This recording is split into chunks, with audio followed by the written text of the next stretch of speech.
Good morning, everybody. My name is Leanne Wells. I'm the Chief Executive Officer of the Consumers Health Forum of Australia. What we're hosting today is a webinar.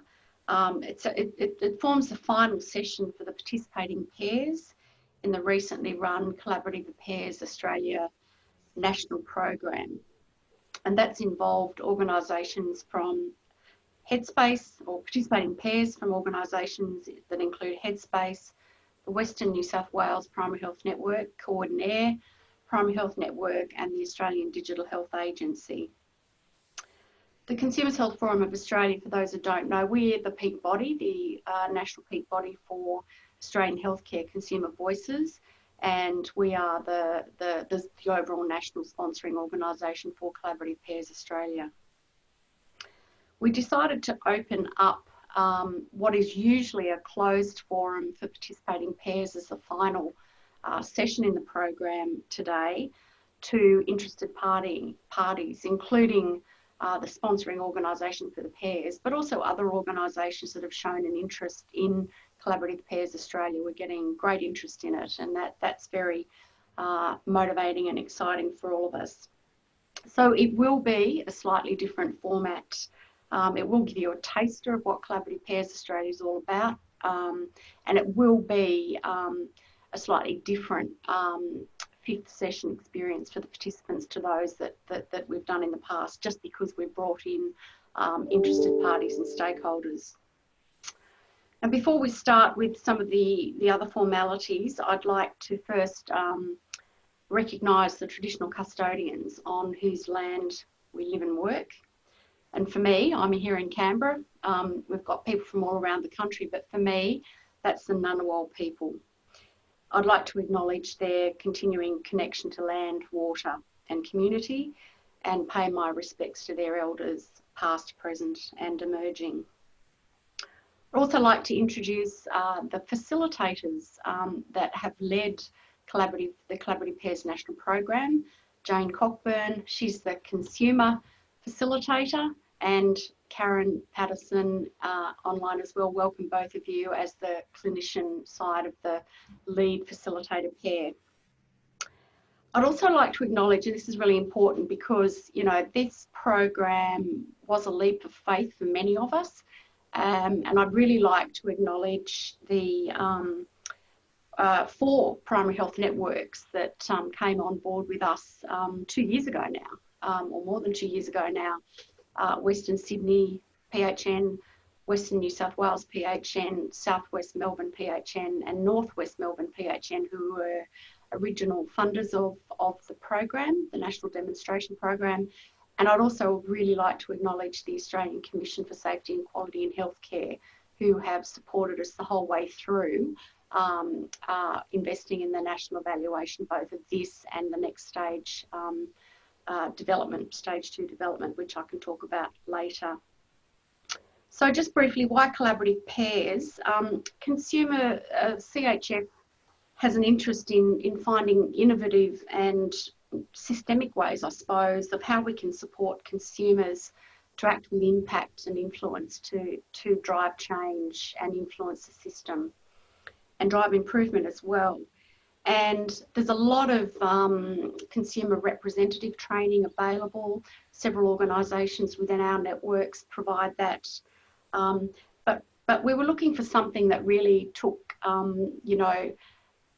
consumer leadership and participation and involvement in the system, in policy and service redesign to the next level. We came across the King's Fund Collaborative Pairs program. And it really intrigued us because its point of difference, and you'll hear more about that today from the presenters, is that it involves a clinician and a consumer, hence the term pair, in joint learning and development and leadership and collaborative practice, with a focus on the relationship between the two and sharing power and all of those things which you'll hear about with much insight from our presenters today. And like I said, we have had some original funders. We've run several programs through those primary health networks. We've run a program now through Safer Care Victoria and this national program that you're going to hear about today. And the national evaluation is available and published on our website of the demonstration phase of collaborative pairs. It's certainly convinced us. It showed that we've got a proof of concept. It shows a clear need for a program like this in the Australian context, because that was always the issue. Does something from the UK and its point of difference in its health system translate and apply to our context? It certainly has done. We've demonstrated that. And the evaluation, most importantly, has given us some good ideas for improvement. So if you wanted to have a look at that, by all means do so. And I don't need to tell you, because you're all interested people. Obviously, the backdrop to all of this is, you know, developments here in our country like Standard 2 in our partners as patients as partners in care and our national quality standards, and the growing realisation, I think, and awareness from the literature, but generally for stakeholders in the health system, that consumers are the hidden assets in our health system and can really serve as agents of change if we support them right, work with them constructively, and work with them as peers, which is what this program is all about. So just on that note, just some really, really brief housekeeping things, and then over to the really exciting content for today. Just a reminder that this webinar is being recorded. We've disabled the chat because we've got around 70 people online, and we do have almost 70 people online, so that's fantastic interest. So we have disabled the chat, but what you can do as participants is use the Q&A function. So if you've got a question that you'd like to put to any of the presenters or Jane and Karen as the facilitators as we go through, log them in the Q&A and we'll pick them up as we go along. What you can also do with a Q&A, and I'd encourage you to do this, it's one of the powerful things about it, is if there's a question there that you really want to see answered, you can vote on a question and it'll pop it up the queue, so to speak. So use that. And if there is available time at the end in the open Q&A session, in the participants list, if you go into that, you can use the raise your hand function if you wanted to ask an audio question. And Jane and Karen will be curating those as we go along. So that's enough from me by way of introduction. Welcome everybody, and over to Jane and Karen to lead the session today. Thank you. Great. Thank you very much, Leanne. My name's Jane Coburn, and we'd just like, before we introduce all the pairs and they're going to share their experience, we'd like to introduce ourselves and also provide some key principles. So I'm just going to share my screen.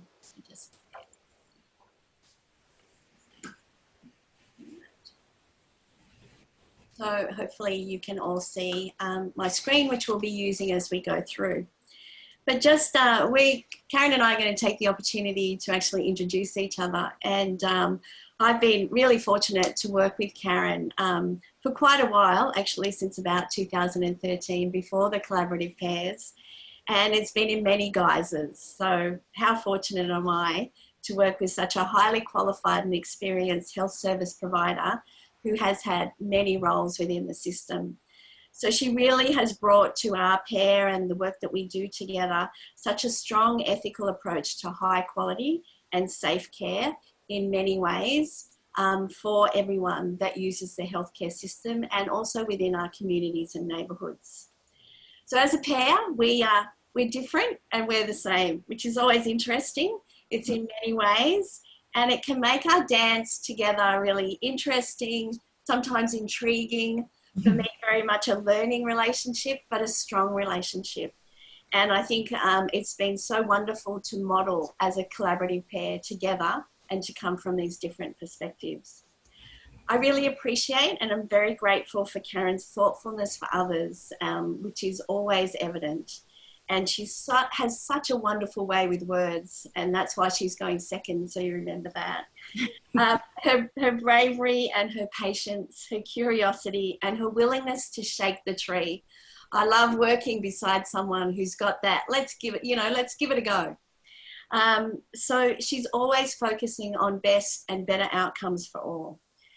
So as a person with high standards and a big picture around wellness, Karen's really someone that I've enjoyed collaborating with in the Collaborative Pairs program, And together, we're really change agents. So it's a real pleasure to be part of the Collaborative Pairs program.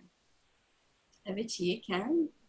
Thank you, Jane. Hi, everyone. I'm Karen. You know more about me now than I do. So what a beautiful introduction. So I'd like to introduce Jane Coburn, my collaborative pair. She's actually why I'm here.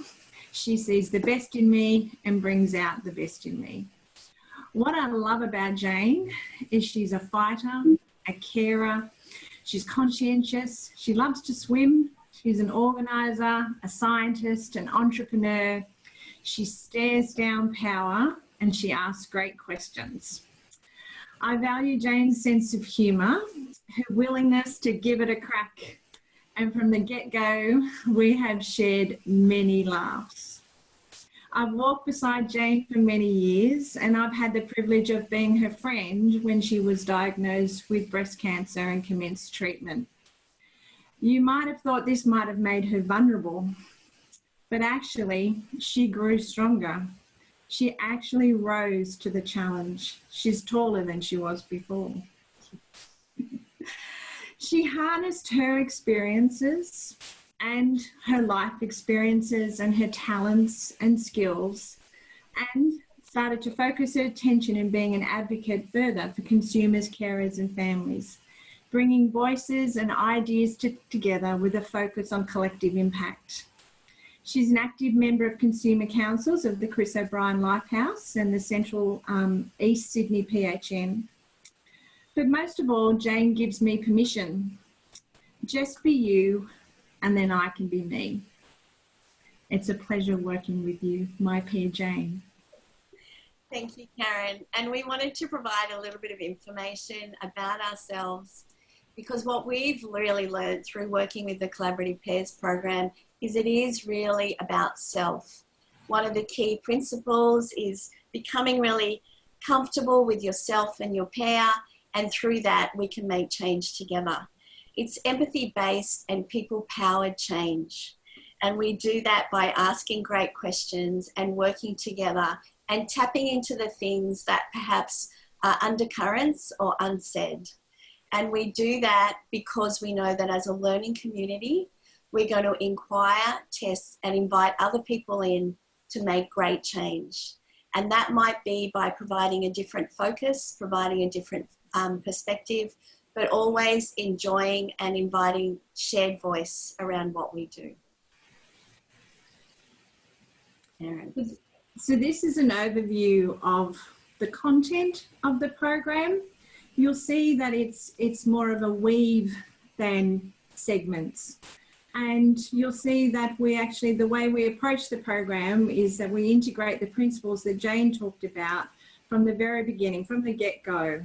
So we start from a process of appreciative inquiry, where as individuals and pairs as a group, we co-design our learning architecture, how we want to work together, how we individually learn best, and how we can work as a group together. As we go through the process, we start to peel back the layers, and the arrows are going up, but they're actually going in. So through the process, it is about building safe relationships and safety together so we can explore ourselves and our power, how we behave and the actions of dialogue. We start to think about questions, exploring questions, utilising questions as ways to understand and to explore and to invite others to be part of our dialogue. Becoming an ecosystem, so moving away from a process whereby it's an ego and starting to think in regard to how we can learn and grow together. We can look outwards and we can look inwards. Reconnecting and building with our project. So on the other side there, you can see that we work together as a group, individually, as a pair, as a group. And then in between the workshops now time together, people, the pairs apply that work to their area of focus. So it is about using the project or the system improvement or the shared interest as a sandpit to play in.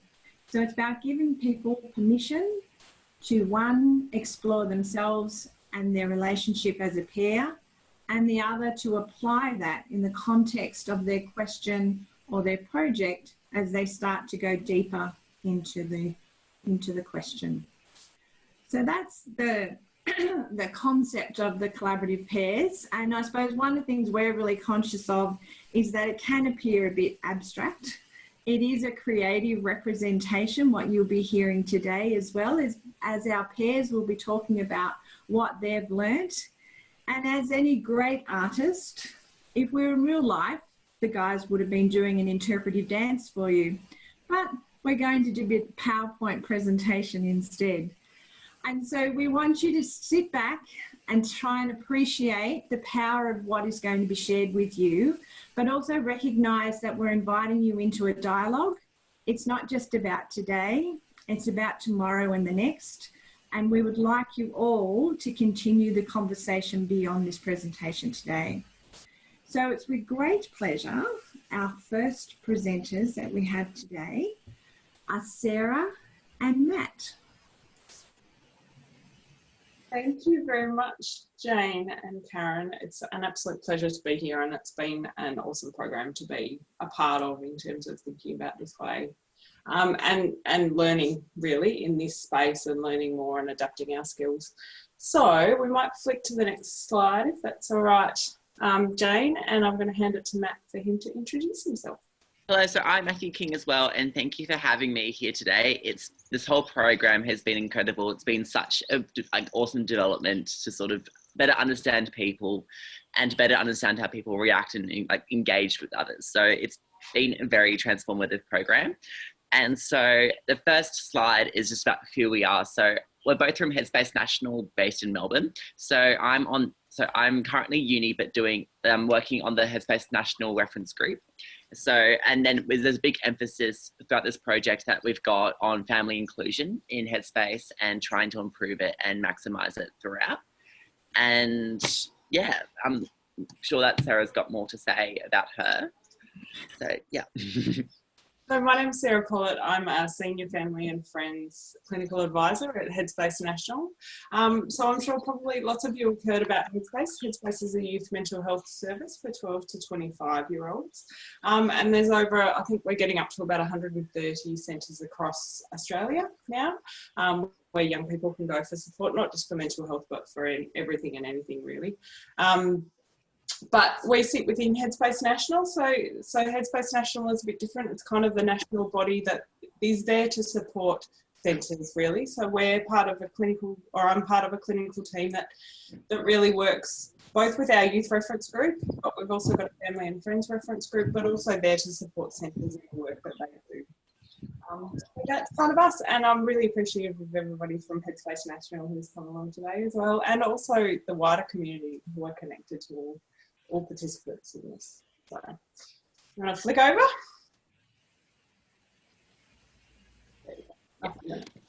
So our project essentially is, as we were talking, as I currently suggested beforehand, it's got a very big focus on family inclusion, and what Headspace has is to sort of maximise that family and friends inclusion is a family and friends reference group. And so what we wanted to do was sort of evaluate it and sort of see what areas need working on with the group and where it's currently working right now, throughout all the centres and amongst Headspace National, to sort of figure out what we need, how we can change the group and to actually help it maximise its engagement in the future. So we've currently did a survey on Google Forms to get everyone's feedback from past members, current members, and all different departments across the Headspace National network to get different opinions and also to see how they engage with the group and also what their understanding and their awarenesses of the group. So, and I'm sure Sarah's got more to say on that as well. Absolutely. So I think the key here is Headspace National has this really awesome youth reference group, which Matt's a part of. And we've also got a very small family and friends group. So I've just been employed in this family and friends specific role along with a colleague of mine. And what we wanted to do before we really revamped these family and friends reference group is really understand it, kind of understand what's going to be, what are both the members and National really want to see this group, and where can we utilise it where it's going to be really valued and important in the work we do, because we know family and friends are an important aspect of young people's lives. So that's kind of where we landed. Take it away, Jane, for the next slide. Next one. Yeah. So at the start of this project, I kind of had literally no idea about what we were going into, to be honest. It was very much, I was asking myself who, what, where, why. I was very unsure about what we were going into, and also I was unsure about the project and the outcomes, like what we were going to get from the project. But we came with open minds, and we were really open to see what was going to happen from it. That it was very much, it got clarified a lot of what our understanding was and the scope of everything in our first session. So yeah. Yeah, and I think I did over it to Matt. When we came into this, I think it was, we didn't know each other. We were completely new to each other. And it was really unsure what on earth is this going to be about. But I think our focus was kind of, we've got this project that we've got to do together, and we've got to produce something, and what's that going to be like, and what's that going to mean? Which kind of, yeah, you're all right, Jane. Does segue, yeah. That was perfect. Which I might get Matt to explain a little bit more of kind of what it was like at the start for us. So it was a very good segue into this slide. It was very much, well, the first session was it clarified our understanding, but we still weren't quite entirely, still had no idea what we were going to do as a project.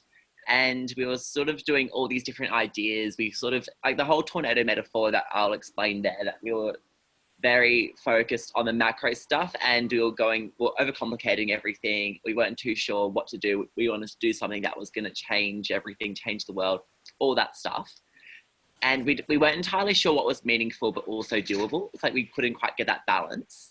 But what happened was, what we found was that the best solutions were the ones that was actually by focusing on the basic small things, which were needed to which could actually help incrementally create meaningful change over time. Yeah. And it really was, our project was, when we got into this, it was Headspace is really on board with consumer advocacy and getting people involved in the process and really understanding and hearing voices. So we basically got paired together and said, do something around family inclusive practice. So we're like, oh my God, what, family inclusive practice, where do you go with that? Do we do something as simple as a fact sheet for clinicians or a clinical advisory service? Where on earth do we go with it? So it really was, who is Matt? Who are you? Who are we together? What is this program that we're doing? But also, what on earth in this massive scope can we actually do that is something meaningful? Okay. Absolutely. And so obviously, we had quite a few contextual influences, like most of the world has been having in the last few months. So obviously with COVID, the whole way that we performed the project had completely changed. As from the start, we were initially going to go face to face once every week, catch up for a coffee. I forgot how we're actually going to do that still. That was, wow. Things have changed a lot since COVID. So that really, it changed within a week from going face to face to instantly on Zoom. So having to deal with the sudden transition that was really overwhelming for everyone, going online, whilst also Sarah was changing roles within the Headspace network. And then also a lot of us had a lot of personal family things going on. So it kind of created a perfect storm. Also adding to the tornado metaphor. And it was very everything was quite overwhelming, but it definitely influenced how we did our project and how we balanced everything out. And I would just add to that, saying that, COVID moving online, kind of doing this project where you have to be partners with somebody, but then not being able to see them face to face, and even the group kind of dynamics and how we're going to manage that in terms of going online and being in this role, but also all the personal stuff that goes with the pandemic as well. So take it away, Jane, and we'll move forward in terms of what the program did for us. And so the key tools that I can personally speak from is the ladder of inference was a big one for me, because it really changed how I actually ask questions and how I pursue asking people, getting their opinions on things. So, and it made me a lot more open-minded in doing the thing, because it got rid of my assumptions of, there's an issue that has to be fixed, and it's more focused on listening to what they have to say, because sometimes there may not actually be a problem at all. And we'll have a video later on which describes all of that. And also the World Cafe was really good in getting different ideas and really good for brainstorming.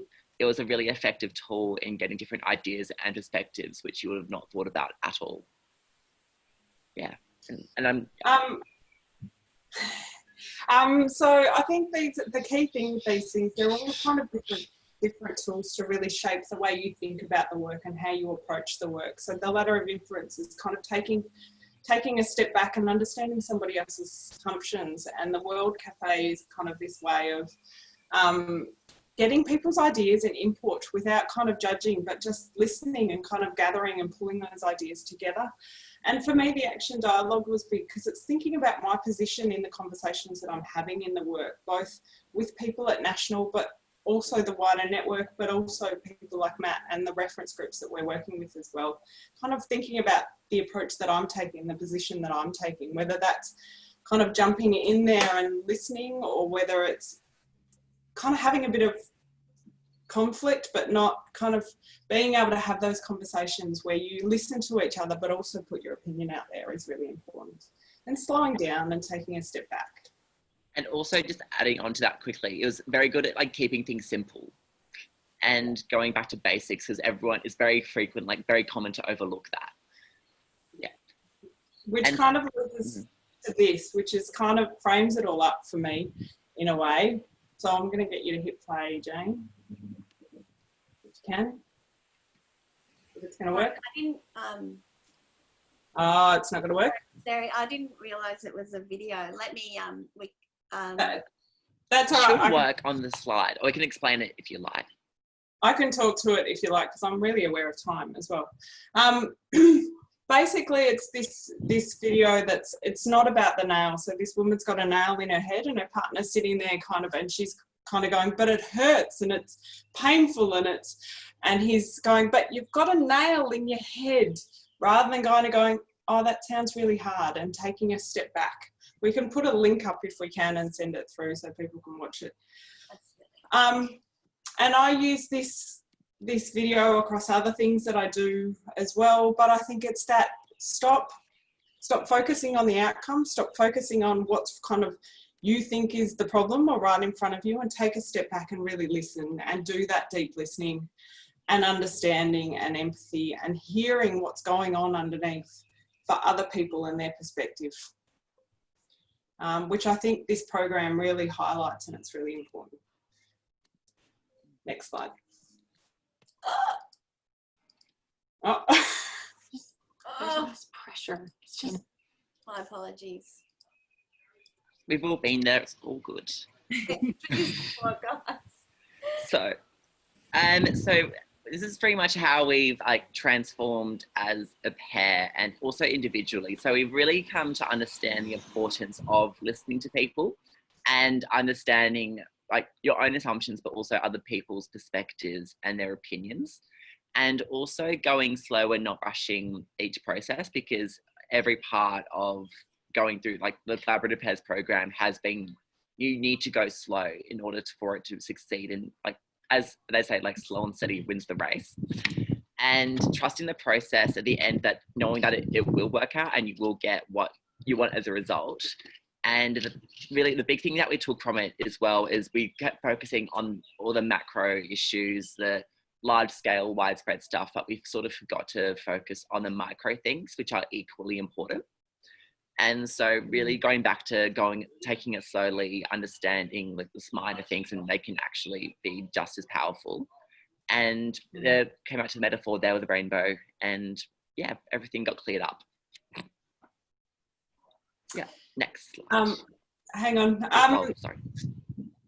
Yeah, and I think the macro to the micro for me as well is seeing the parallels. When you take a step back, you see the parallels from a small family dynamic in this space where the young person and the family aren't listening to each other, to the service systems where families often get put to the side, to the bigger kind of wider healthcare system where families get put aside there, or the focus of funding and payment is on the individual rather than looking at the system as well and including consumers or including people into that process.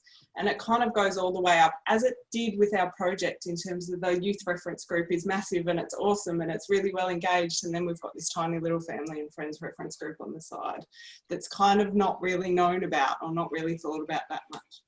So I think it's kind of seeing the parallels across that and building on the relationship is really important, and listening.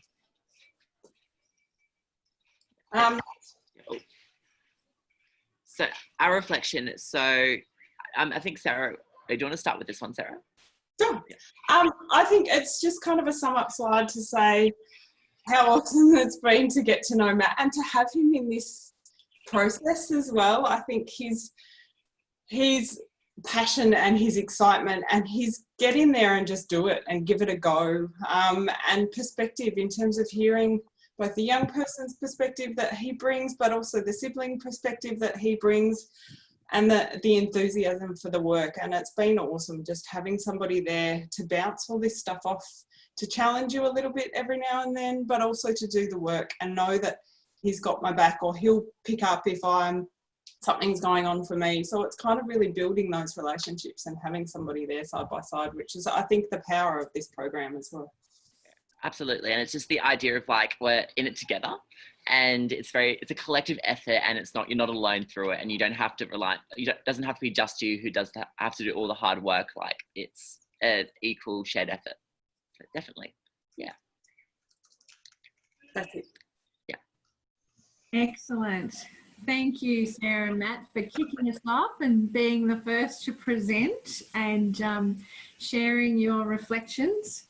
So I'm just going to ask you to maybe just share with us in regard to some of your, what were some of the things that surprised you about when you were using the ladder of inference? You both identified that.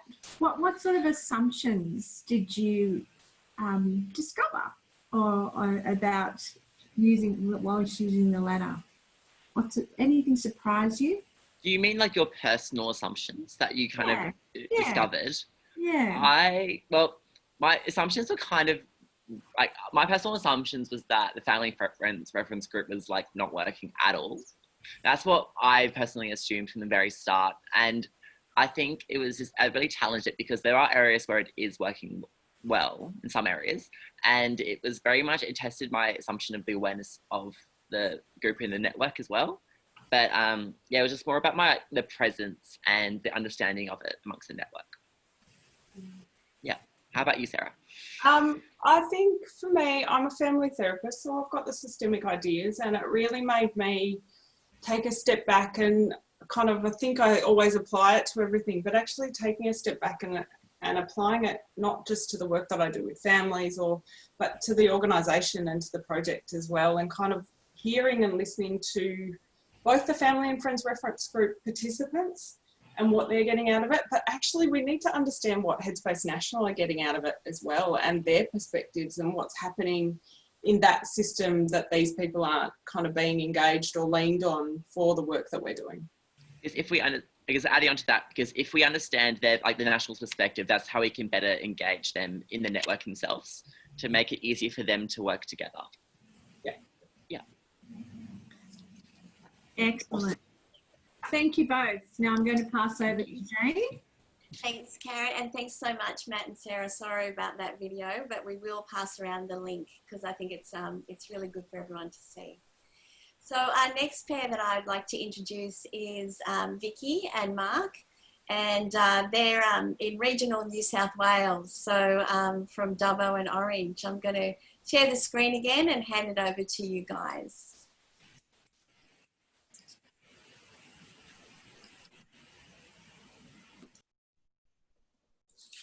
All yours. Thanks, Jane. Hi, I'm Victoria Smith, Engagement and Digital Media Officer at Western New South Wales Primary Health Network. I wanted to start off by thanking Western New South Wales PHN for sponsoring Mark and myself to be part of the programme. The collaborative pairs really fits in well with our organisation's guiding principles, helping us to foster genuine consumer community, health professional and provider engagement. My interest in being involved in collaborative pairs comes from my love of working in stakeholder engagement. I've been involved in running a number of co-design projects in the past, and I was really interested in learning new ways of embedding this practice in my work. When I started at the PHN in November, my first project was to pick up the development of our consumer and community engagement framework. When I heard about the National Registration Programme of Collaborative Pairs, I thought it would be a great opportunity to combine the programme with looking at how we operationalised the framework so that it was developed in collaboration with a partner who had lived experience as a service user.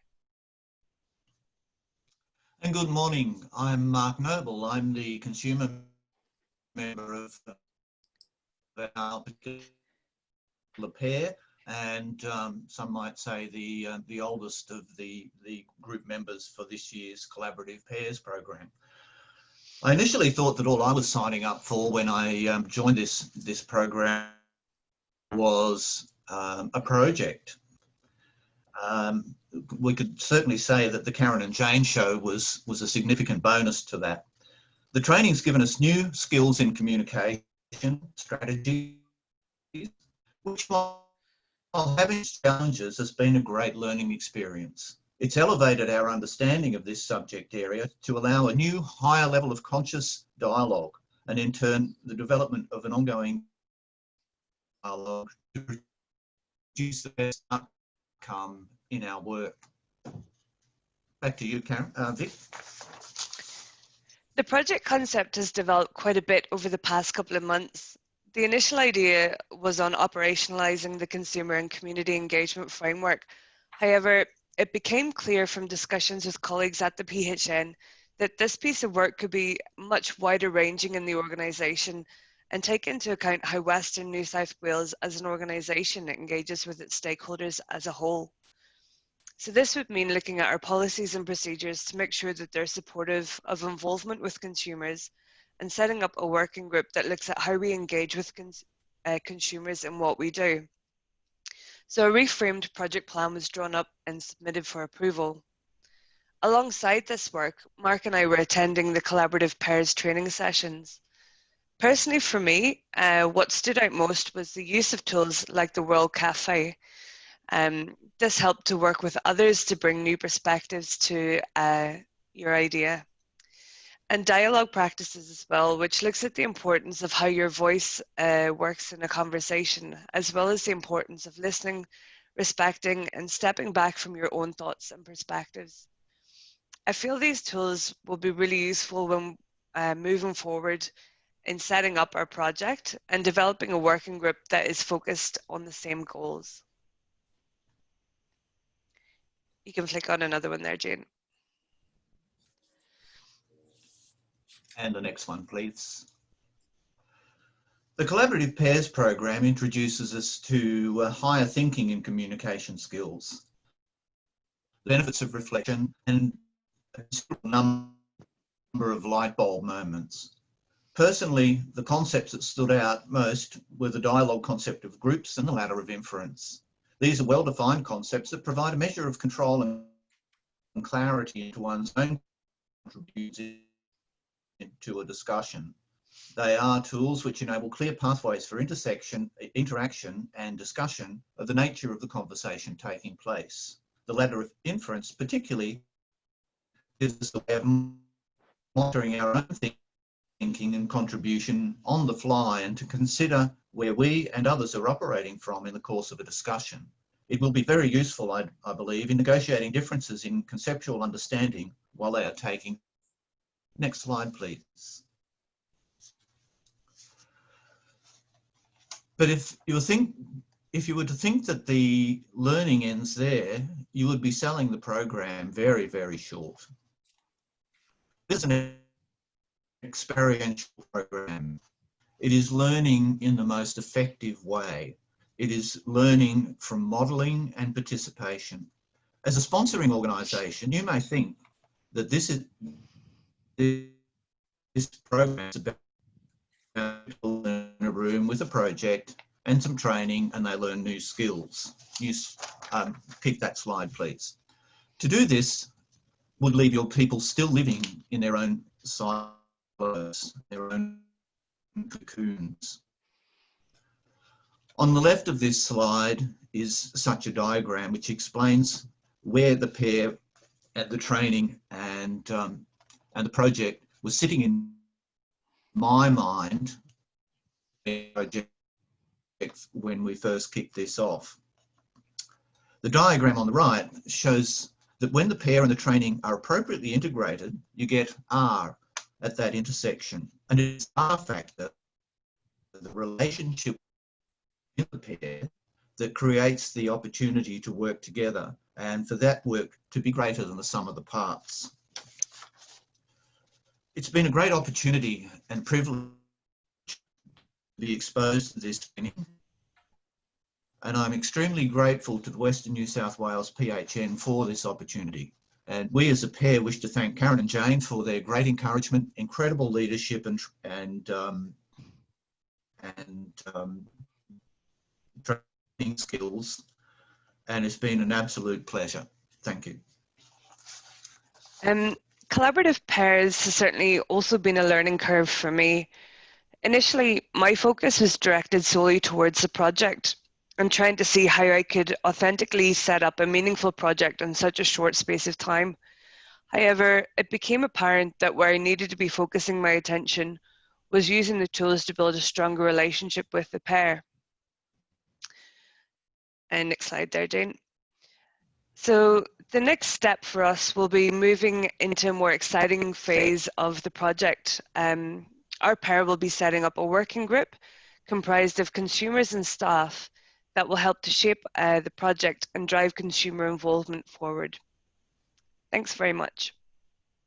Great.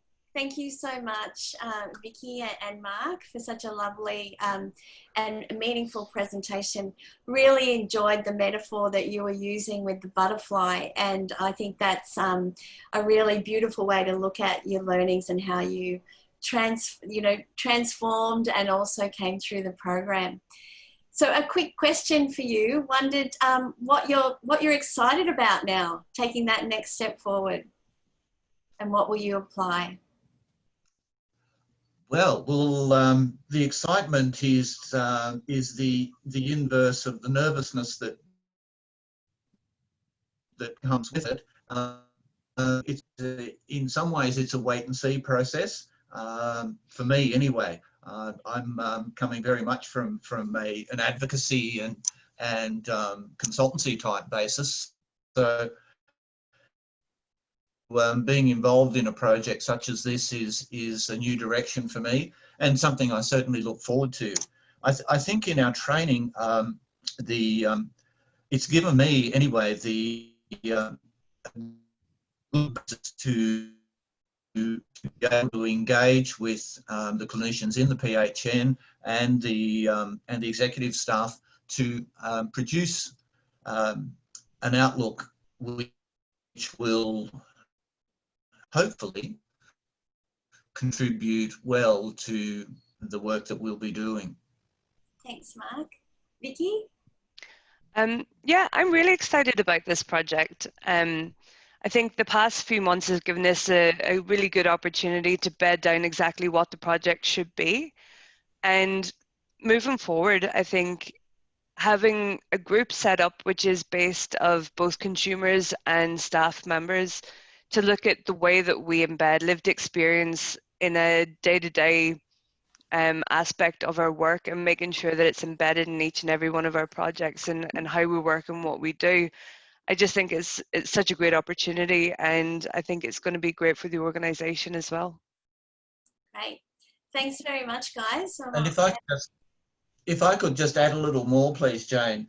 Yep. What's really exciting for me, I think, is the opportunity to actually have some influence over the PHN and then health services in this vast region of Western New South Wales will be actually delivered and to see how we can produce programs and services which will actually really benefit the community from the consumer's perspective. Great. Thanks so much, Mike. It's lovely to hear how it's going to be, you know, potentially applied through the work that you guys will be doing out in regional New South Wales. Karen. Okay, so it's time to move on to our next pair of Kate and Dee. So Kate is in the hills of Victoria, is that correct, Kate? And Dee is, excuse me, on the central coast of New South Wales. So for our first, as Matt had identified there, we had a face-to-face session, and the intent was for the program to be all delivered face-to-face.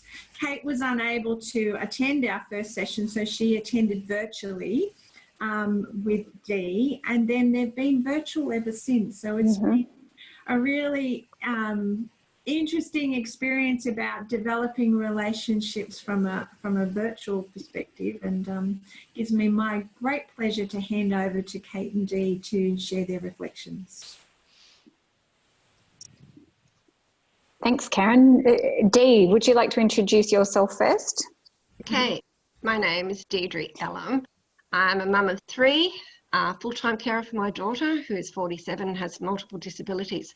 I also cared for my mother at home, then through the transitions into and during her nursing home experience. I'm a carer rep for New South Wales Health Intellectual Health Teams Advisory Committee, and also carer reference group for Carer Gateway Service Provider New South Wales 4. I was Carer of the Year in 2016, and my major love and mission is to be a great advocate for people with disabilities. I live up here on the Central Coast. We do have a regional, we don't get as much as what the city does, so it's important to have collaborative pairs around this area so we can start working as a whole. Thanks, Dee. So yeah, I have a couple of kids and a partner and a dog, and we're all currently in lockdown in Melbourne. So I'm working at home and doing my job virtually as well at the moment. But I work in Bendigo Health as the Chief Nursing and Midwifery Information Officer. So my job is to lead nurses and midwives and ensure they've got the digital health skills to meet the current demands of contemporary healthcare. Boy, have we seen telehealth suddenly be the success of 2020. So yeah, well, I've worked as a patient liaison officer as well, and fundamentally believe that the only way that we can improve the quality and safety of healthcare is working in partnership with consumers. So that's the background for us. And we both work with the Australian Digital Health Agency, and we're very, very grateful to have been asked to participate in this collaborative pair. Over to you, Dee. Next slide. This is me. So this is the day 1 of Collaborative Pairs program. We're about to learn that the way of thinking of them and us was about to change into a relationship of shared purpose, mutuality, co-ownership, and shared decision-making. Kate and I dreamed and envisioned our best environment for encouraging creativity, thoughts, ideas is in nature. And the tree idea grew from our shared enjoyment of that nature. The tree also was a symbol of being grounded with its roots, always growing with its leafy canopy, and the branches for widening our ideas and principles and values. The path that encircled us is a mutual respect as a clinician and as a consumer. It was a challenge for me, as I was the only one without a partner in the room, as we've already noted that Kate was in Melbourne. So, but luckily Kate and I had prior conversations and had already made that personal connection. But who knew that we were making inroads with virtual collaboration and preparation for what was to come, and that the entire program would move to Zoom and digital. Next slide. Thanks, Dee. So yeah, I was on that phone that Dee was talking into, and yeah, getting into the space of virtual care, virtual Zoom meetings, and collaboration has it's also unfolded, and I think our skills are really good. I think, Dee. Yes. So we were handed a collaborative question in the initial communication we had with our colleagues at the Australian Digital Health Agency, and really it centres around how we can use My Health Record to provide some glue to improve continuity of care, collaboration, respectful and authentic relationships between consumers and clinicians. And we both think that you can tell from our previous experience that we think high quality aged care is actually an exercise in high quality collaboration. So we've seen, I think, the critical need for sharing the right information, health information at the right time across the system, which we know is subject to fragmentation, and there are gaps and there are access issues. And we also know from our own experiences that sometimes the consumer involvement has been a bit tokenistic, and we think that work is worthwhile if it's undertaken with the consumer being involved from the outset. There's often gaps. It's not easy, but understanding timelines and potentially the dissonance with that. There is often situations where there's urgency for carers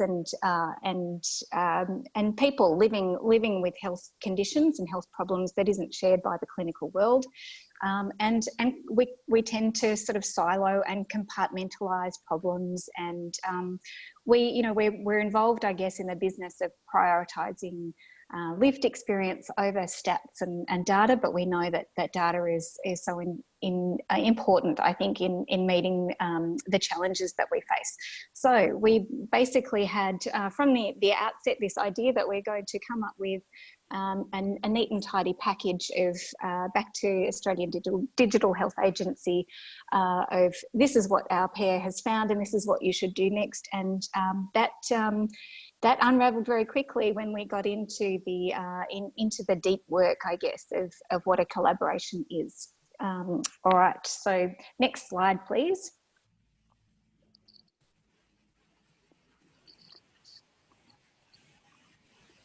Great. So understanding of what we know about our healthcare system, and I think it's an excellent one. I really do. I'm watching the pandemic unfold and our healthcare response. And very proud of my colleagues and everyone trying to do the right thing, but we know that there are some problems in our system, and we ascribe, I guess, to the nothing about me without me principle, and the collaborative pair, and how our thinking has changed has really come to focus on this idea that we can be optimistic, that the problems can be solved if we work together. And we think successful collaboration is really contingent on fair and strong representation from the people who have the authority to speak. Next slide, please. Thanks, Kate. Now, this was a crazy panic. Oh my God, what on earth have we got ourselves in for, and how can we sort out all the systemic problems of aged care? It was a big breath moment, and head in hands and thinking, oh, woe is us. But, some of the things were, how does digital health help improve aged care, the experience of aged care? What is better aged lives? What is better? How do we decide what data and information to collect to inform our project? Such as what age group do we really have to look into? How do we know that we're on the right track with our inquiry and information gathering? We began to make several assumptions. Assumptions, will we get enough to progress? Assumption that we will not be able to educate the elderly in digital health. Then our thinking began to evolve, our aha moments. And like the other participants in these groups, could you change slide, please? We also found that the ladder of inference was probably one of the the better or the best tools that to begin with. It gave us a beginning of the rest of the tools and knew that we were going to keep learning and learning and learning. Up until this moment, we thought, what is Jane and Karen doing to us? You know, like, where is it all leading? But the ladder of inference came in that most people do start with assumptions. The ladder enabled and opened up pathways into our problem, the aha moments of confidence in making better decisions. I learned how to look for information, look for data, look outside and think, are we heading in the right direction? With a new sense of reasoning, a wider field of data and more considered assumptions, you can now work up the rungs of that ladder. It has become a technique that I've used in everyday life. By following the principles of the ladder, I'm a better decision maker. As with my own at-home lifestyle, I have to train staff for my daughter, and I was making incredible assumptions when people walk through the door, rather than taking that breath, waiting, having a look at the knowledge or the data that they could maybe bring in and not jump to conclusions. So by following the principles of the ladder, I became that better decision maker. Create space, creates opportunities to allow situations to unfold. This tool has supported arrival at a more confident understanding. It allows a more thorough process and conclusion. Kate, you want to add? Yeah, I just really like that the ladder has really been a feature of all of the pairs. I'm impressed. I know we're going with the tree symbol. Enjoyed the butterfly symbolism, but yeah, the ladder is a feature because it's just been a really great way to think differently about things. Next slide, please. So the other sort of great aha moment for me really was about this mindset shift. So thinking differently about things. I think you really have to work hard to innovate and initiate change in a system as complex as our healthcare system.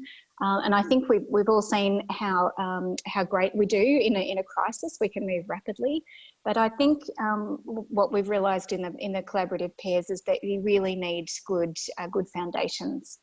So good earth to grow your trees in, and we need the people power. People are really important. So the tools and the techniques that we have explored have given us some ways of looking differently at old problems and to better understand the constraints that obviously do exist in the collaborative enterprise, time and bureaucracies and potentially cultural issues. And I think just on this slide, I wanted to just share with you that when we got to this point in the program, suddenly something sort of extraordinary happened. Suddenly we began being linked in with other collaborations and collaborative efforts, and we got this cascade of invitations to do some work in aged care, and that's been quite amazing. So and I'll talk a little bit more about that with the next slide, but just this understanding that our healthcare system is kind of set up to be transactional, and we've learnt that we can add, I guess, a human experience layer and a compassionate layer as well. And care is important. So the Australian Digital Health Agency, for me, is an exemplar of collaboration. Dee and I have really, again, I mentioned before that we've been very appreciative of being brought into some of the work that's already underway. So Fiona Martin, Rebecca Jolly, Vanessa Skiba have been key contacts, and we think we would love to use some of the tools that we've already been exposed to in this sort of future work. So looking at opportunities for aged care consumers and their carers to collaborate with the work that is happening at Australian Digital Health Agency to inform improvements so that My Health Record can be used more effectively. And, you know, that speaks to the glue that we spoke of before about using digital health tools to improve healthcare. There's work underway with specialists, doctors, and, you know, potentially nurse practitioners too. So working with those groups in private practice and the people that support the aged care sector to use My Health Record. And we're also involved in a project led by Dr. Ruth D'Souza at RMIT, and Ruth received an RMIT Vice Chancellor's Fellowship this year and is based in the School of Art and is looking at physical distancing, social isolation and telehealth in culturally and linguistically diverse older adult communities. So people living at home alone together in a time of COVID. So we've been invited to collaborate with her and her team on that project. Next slide.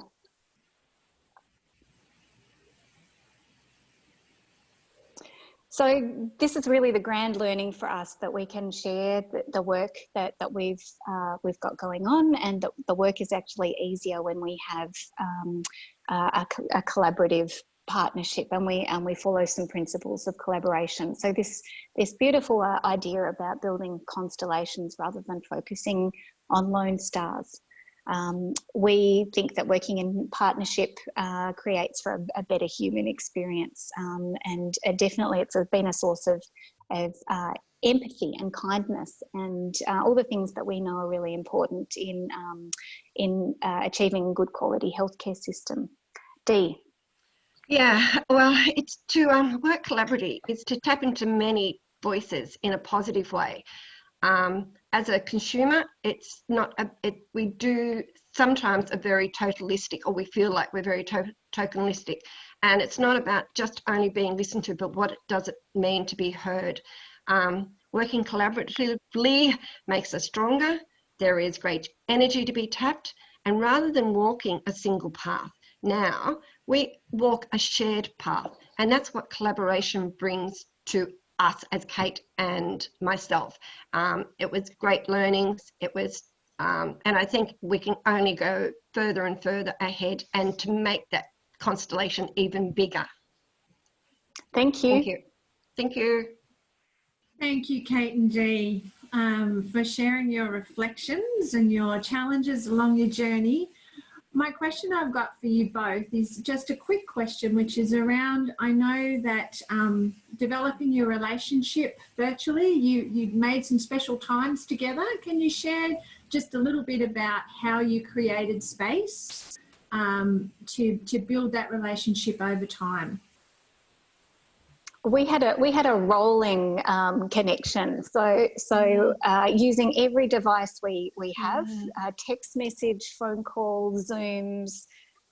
We haven't done carrier pigeon yet, have we, Dee? But it's on the list. Yeah. So, but just understanding, sort of going along with a sensitivity, I guess, and support for the stuff that was unfolding in our lives as well. And we were so very much like-minded, so it was so terribly easy to become friends, you know. And we were only talking the other day if we were closer, because even we're in two different states, but even if we were next door, we do truly believe that we would now be friends. You know, it was just one of those relationships that it was just it brought us together. There was never any difficulty in it. We had the same values. We had the same, when we certainly do want the same outcomes. So it was a terribly easy relationship and partnership right from the word go. Beautiful. Thank you, guys. I'm going to pass over to Jane. Great, thanks so much, guys. I now have the privilege of introducing our final pair. Last but definitely not least. So I'd like to introduce Carrie and Belinda. So we're now moving to the south coast of New South Wales, that beautiful country. And so we've another move into another geographical area, but certainly collaborative practice takes place.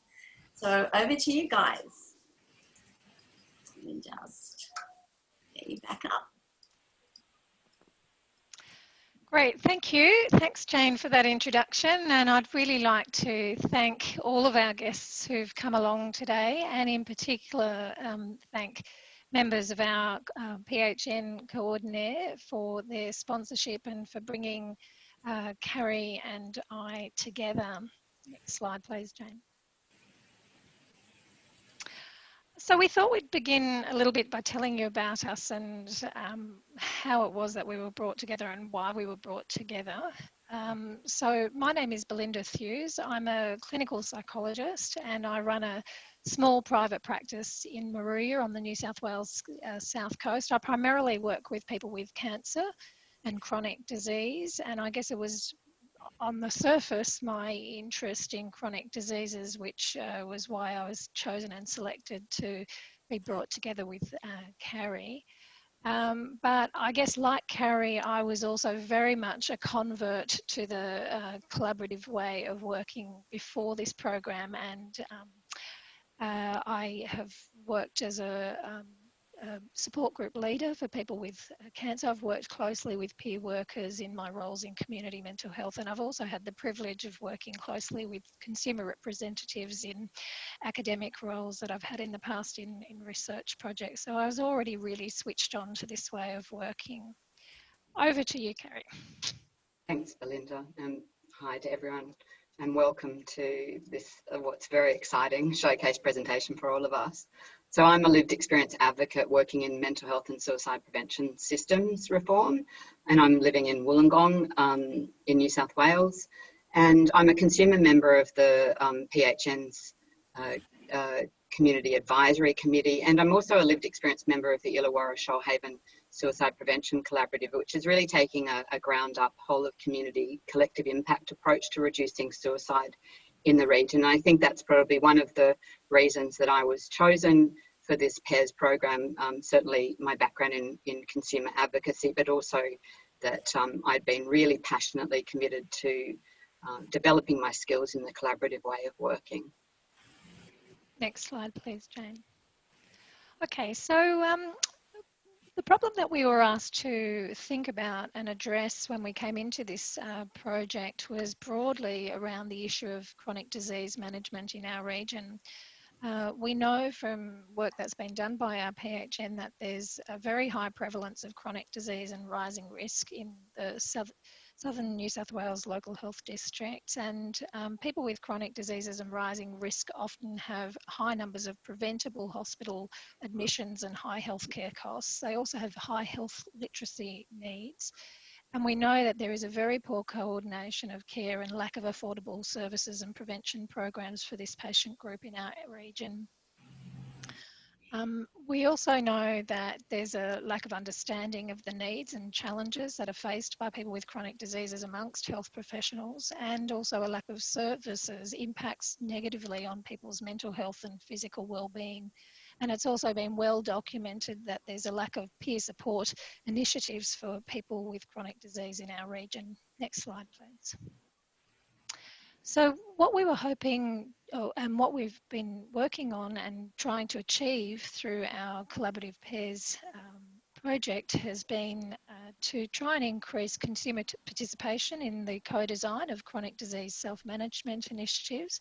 And we want to really try and leverage this collaborative PAIRS way of working into future co-design projects in our region. And we've also developed and presented for the PHN a co-design project plan which will increase social linkage and improve self-management for people with chronic diseases in our area. Next slide, please.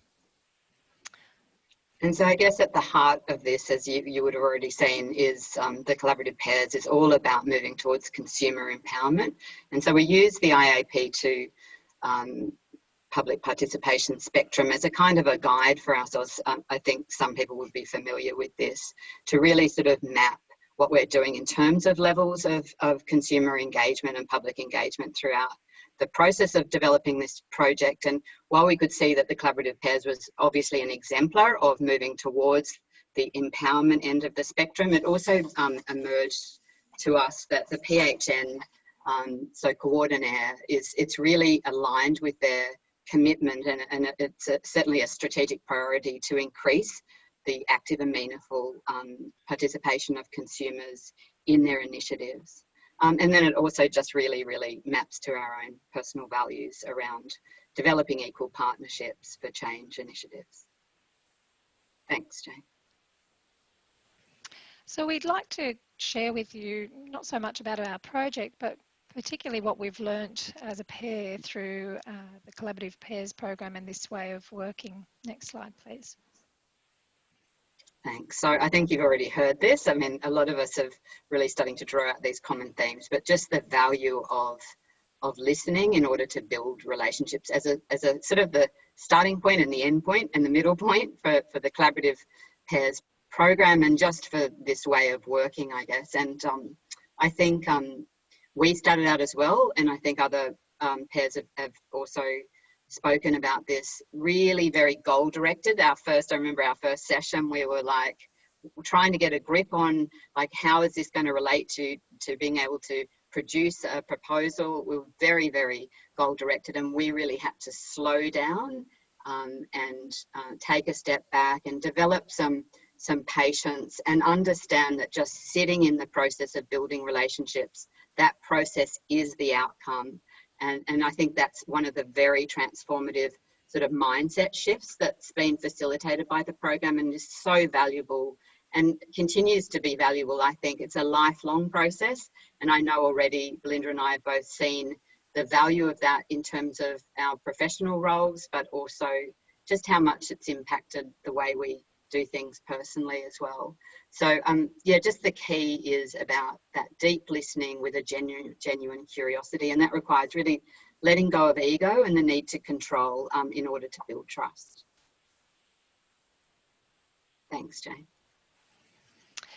Yeah, and like the other pairs have already mentioned, we learnt a lot about the power of frameworks in shaping strategic thinking about old healthcare problems. We learnt frameworks that helped us to understand how to really listen and understand assumptions. We also learned about models to really ask important and powerful framing questions to try and understand our problem, and learned about frameworks which helped us to understand discourse and conflict management and power sharing in the conversations that we were having. Next slide, please. Yeah, and we really started to really see the value of how complementary skill sets and experiences, rather than further kind of instantiating that us and them kind of dynamic that often happens when people have different forms of expertise, that actually when you combine them, when you take the time to build those relationships, those equal partnerships, you do tend to find more creative solutions to traditional problems. I was very aware that research shows that through genuine collaboration in terms of health services, systems improvement, that, and particularly in co-design, because I've been involved in facilitating a number of co-design processes, that you tend to get some really cool, very novel solutions to complex problems, and that the research shows that when you do follow the principles of genuine collaboration, that you will get more effective and sustainable services that really do meet the needs and wants of communities. But what's been so fantastic about this program is to be able to really see what that means in practice rather than just theory. Thanks, Jane. The other thing we did in this program was have a lot of fun. And we learnt that in order to collaborate successfully, we really need to be willing to experiment, to have fun, to be creative and let go of ego. And this slide here shows us all, we learnt a lot of warm-up exercises, and this was one of my favourites, an improvisation exercise called Yes Let's, and it shows us dancing like John Travolta, giving ourselves hugs, having good belly laughs, and I think even being teapots. Next slide, please. So this is us as otters, because I think otters are a really great example of the collaborative way of working. They wrap themselves in kelp and hold hands so they can take turns having a nap when they're floating down a river. So that's a pretty cool example of collaboration. And I guess what it showed us, the program in the end, that it wasn't just a matter of combining our skills, but it was actually about the fact that we are greater than the sum of our parts. And I think finding that out might be a dangerous thing because we've become extremely ambitious about changing the system together. Thanks, Jane. Great. And I really wanted to share also some of my personal experiences of being in this program. I feel very lucky and privileged to have been brought together with Carrie, who she's taught me so much, and I've learnt so much through her about both the art and science of peer workforce and co-design. And I think it's fair to say that we've developed both a friendship and professional collaboration, which will, I'm sure, endure well beyond this program. I also feel really personally very privileged to have met Jane and Karen and all the other members of this Collaborative Pairs group. I think it's true to say that every single one of you are forward thinkers and change makers, and there's been a real dynamic energy about being brought together with a group of people like all of you. I think it's fair to say that in the world of mental health, the past 6 months have been extremely tough, particularly down here on the New South Wales South Coast, where we've had some terrible bushfires this year. And this program has really filled my cup with energy and enthusiasm. It's given me a lot of confidence, and it's encouraged me to continue to lean in so that I can work for health service improvement in this area. And I just wanted to say thanks again to our sponsors for letting us have the privilege of being part of this program. Over to you, Carrie. Thanks, Belinda. Yeah, look, it's been nothing short of transformative for me. People are telling me all around the place that what is this Collaborative Pairs program? I feel like a champion of it everywhere I go. I find it just an amazing opportunity to learn about the collaborative way of working, but to learn so much about myself. I've really had to deeply critically reflect on myself, and that's changed my relationships personally as well as professionally.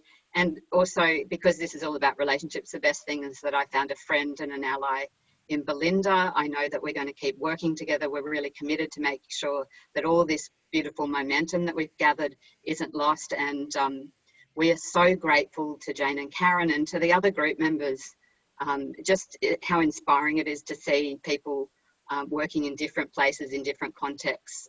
But there's such a shared common humanity here, which is so meaningful. And it's something that I think we'll carry with us. And I guess we would also just really like to thank specifically Coordinaire, who's so generously supported us, and particularly to the CEO, Diane Kitcher, who's here today. Thank you very, very much. And also to Jo Risk, who's Director of Consumer Participation with the PHN. She brought us together. I think we now know there was a method in her madness. We weren't quite sure of what the program is or why we were brought together. But thank you so much. We are so grateful, and we are very, very committed to spreading this way of working in our region to improve services for the local community. So thanks.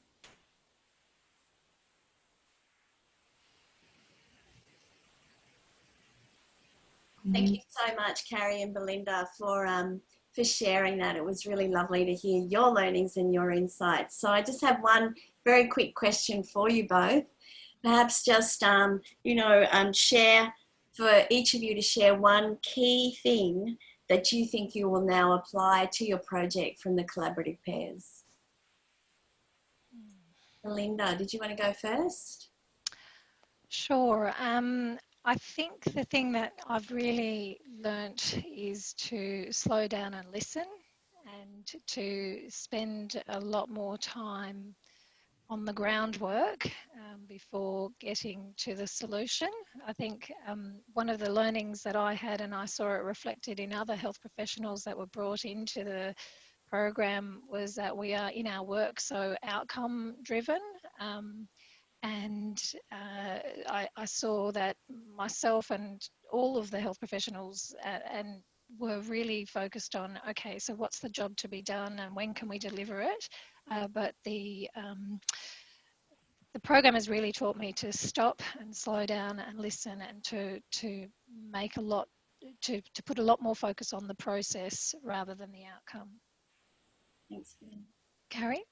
I can second that. That's exactly the thing that I was going to say. It's so that process is outcome, and I see that with the collaborative that I'm a part of down in the region. So I thought that I had that in my back pocket, and I realised how much work I've got, how much learning I have to do, and this is a lifelong process to really double down on getting curious, and as a mentor of mine says, to just really hunker down and listen, particularly when you think you know the answer. So I'm very grateful for getting a much deeper kind of skills-based knowledge around that. Thanks very much, guys. And I think for all of us, whenever we think of you, we'll think of those otters holding hands as they go up the river, which has been a beautiful visual and metaphor that you've brought to us. So thank you. I'm just going to hand it back now to Leanne, and also for Karen and I to wrap it up, just to let you know that we will be showing a short little video at the end. And Carrie has creatively communicated the Collaborative Pairs message, and it really draws on everyone's insights and experience. So I just wanted to let you know that, so that you hold on to the end and experience it. So over to you, Leanne. Thanks, Jane, and thanks so much for all your presentations. What you've really seen today is a microcosm of the sorts of pairings and the sorts of projects and learnings that we've had across the 4 PHNs, and also in the Safer Care Victoria implementation as well. So I hope, and I certainly did for me, reinforce again for me that all your presentations enormously varied, both the learnings varied, the practical application and the projects you brought to serve as your anchor project for your learning are enormously variable. But I think that just serves to show the wide application of this program, and the change and the learning that can come from collaborative practice. So I suppose my reflection too on your presentations is that it not only pairs consumers and clinicians, but we had some nice phraseology in there about the extent to which the program pairs practice and theory. There's a little bit of theory peppered through there, but the focus is on practice. And I also like the phrase art and science. It brings those two concepts together. Because, you know, it's probably more on the art side, isn't it? You know, art and in how we work together, because it is all about relationships, and there's no textbook for those. But equally, we can learn a lot and continue to build on those learnings and applying those learnings in terms of how consumers and clinicians can work with each other's skill sets and transfer knowledge and capture knowledge together and apply that. So congratulations again. Thanks for your participation, and also for you guys. Thanks for the long haul with this one too, because you all had to shift gears, didn't you, into a very much a digital mode of delivery, which in itself, from our perspective, was fantastic, because one of the things shifting now into where CHF is going to be going with the program and our next stage development thinking with it is how do we, in our broad geography of Australia, continue and sustain this program in a way that makes it sustainable, makes it feasible and cost effective to deliver, but in a way that doesn't disrupt the integrity of the program, the integrity of the way our facilitator team, Jane, Karen and others in other states have delivered it, and keeps the integrity of the King's Fund design as well. So I mentioned our national evaluation before. Proof of concept we've got, we'll be bringing in some of the learnings and knowledge capture from your experience, the Safer Care program that we're evaluating as well, into a bit of a stage 2 development thinking phase now. And, you know, obviously in conjunction with our partners, the facilitators, other expert advisors, a component of that is going to be working with one of our And I think Andrew Harvey's online.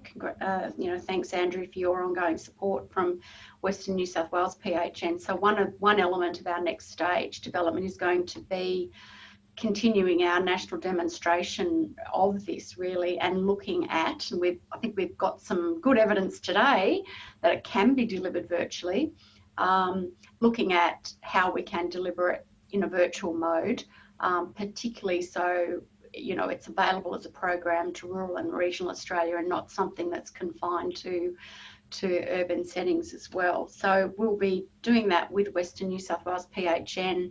We'll be evaluating that as well with the support of the Australian Commission on Safety and Quality in Healthcare. So it's not ending here. We are moving into a very active phase of next stage 2 development. And we're enormously proud of the program, proud of all of you, absolutely proud of all our facilitators. We were so amazingly lucky to attract the calibre of Jane and Karen and the other facilitators that we've had working in other programs in other states to the program. And I'd also like to acknowledge Jenny Parham. Jenny's online as well. Jenny's been the project lead, doing much of the behind the scenes work with Collaborative Pairs as project manager and coordinator here at CHF. So on that note, thanks again. It's been very inspiring for a Friday morning. Sets us off into the weekend on a nice footing, I think. And back to you, Jane and Karen. Oh, thank you, Leanne. Greatly appreciated. And it's been a pleasure working with CHF and you and Jenny, and obviously working with our pairs from here. So we're going to be closing up with a video, and I'd like to acknowledge the questions that people have through the Q&A process. And we'd like to, obviously, any other questions from there, we'd be happy for those to be forwarded to CHF and they would be forwarded on to us. One of the things that came out from the reflections today was that what I encourage you to do is let this all sit with you. There's no rush. Feel and notice what bubbles up with you, both throughout the day, the evening, and as time goes on. Try and listen inwards and feel outwards. Connect with others in different ways. And our challenge for you is thinking about what you'd like to take from what you've heard today, what actions that you will put in place within your own relationships, and what challenges you will take on in your future journey from joining us as Collaborative Pairs, and building on from there. So I'll pass over to Jane for our big wrap. Jane, could I perhaps say one more thing? Sorry, it'll only take a second. I just really encourage you as pairs, and maybe as a get together, and think about putting in an abstract for the Shifting Gears Consumer Leadership and Experience Summit that CHF's running in Sydney next year, late March. Details are on our website, but the call for abstracts is open now. You know, you can think about a panel or a workshop, mini workshop, or all sorts of abstracts in all sorts of forms are possible. So to continue showcasing and to continue putting the spotlight on collaborative practice, just wanted to draw that to your attention. Thanks, Leanne, and thank you, Karen, for weaving those wonderful words and to leave something, a gift with everyone that's joined us today. We really appreciate that you've joined us and you've been part of the showcase and all the wonderful learnings from the wonderful people that we've had so much joy working with as we lead through the program and build the energy on collaborative practice. I also ask you that you think about now that when you're working on your projects with these wonderful people and the other people that are helping you out, to think it as a pair, you know, invite them both in, so that where normally you may not, but, you know, I know with Karen and I, we come as a pair now, and that's how we make sure that, you know, everyone's perspective is there and our strength is together, where we can support and build upon each other and be those change agents. So I guess that's my ask for you. We're leaving you with so many asks, but thank you very much. And we're going to go out, as I mentioned, on a video that Carrie has put together to show her wonderful creativity, which we have experienced through the program. And it really does show the highlights and the insights of everyone that's been involved in this program. So all the 8 people, the 4 pairs, of course we had Matt and Sarah, we have Dee and Kate, we have Vicky and Mark, and Carrie and Belinda. So here's our parting gesture to you all, and thank you very much.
And that's a wrap. Thank you so much, guys. Karen, were you up dancing? I was dancing. Thank you so much. Please reach out to us if you have any other questions. As Karen mentioned, we'd be happy to forward them on. And thank you very much to Consumer Health Forum and Leanne and Jenny, of course, who's behind the scenes, but there, and it wouldn't be possible without you all. Thank you.